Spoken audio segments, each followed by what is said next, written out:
Interesting paradox, and there's been some pretty wild speculation on why the Chinese are taking this stance. Perhaps the most incredible claim published by Forbes was that the Chinese see Bitcoin as a threat to the U.S. dollar's reserve status. That thought sort of did momentarily cross through my mind as well. I think it's a bit premature to be thinking that Bitcoin's going to knock off the dollar. But is there some thought in their process? Well, it won't do any harm. You know, if it does grow, you never know. I mean.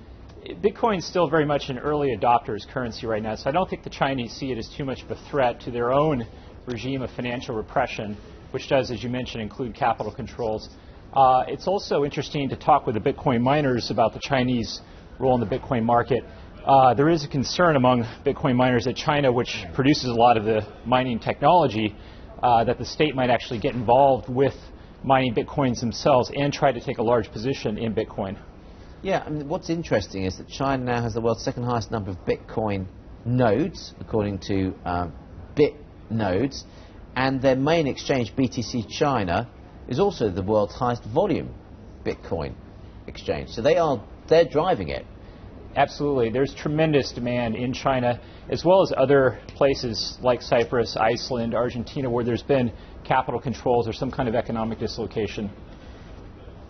Is there an argument that's worth saying, actually, if China's so heavily involved, it's the one thing that might guarantee the longevity of Bitcoin? It certainly helps Bitcoin's prospects to have such heavy interest from China. You know, it's too early to say what the future is going to hold for Bitcoin in China. You could see the Chinese try to crush Bitcoin like they did QQ in 2009. At the same time, they may be reluctant to try to make a move like that because Bitcoin will be a much tougher currency for the Chinese to shut down due to its decentralized nature. So what's happening with merchant adoption? I suppose the key thing is it's all very well, you know, individuals using it. Are merchants going to use it or not?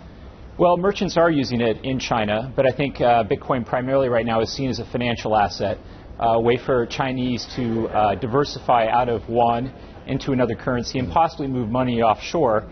And that's one of the paradoxes, is why the Chinese are allowing a loosening of the capital controls through Bitcoin. Yeah, because it's circumventing their own rules. Exactly. When do you think they might try and square that up? Well, I think if Bitcoin were to become, I think, much more mainstream and used more widely in China than it is currently, then that might be a time where the Chinese say, whoa, wait a minute, this is actually at odds with a very important part of our financial regulation, which is bottling up capital in China.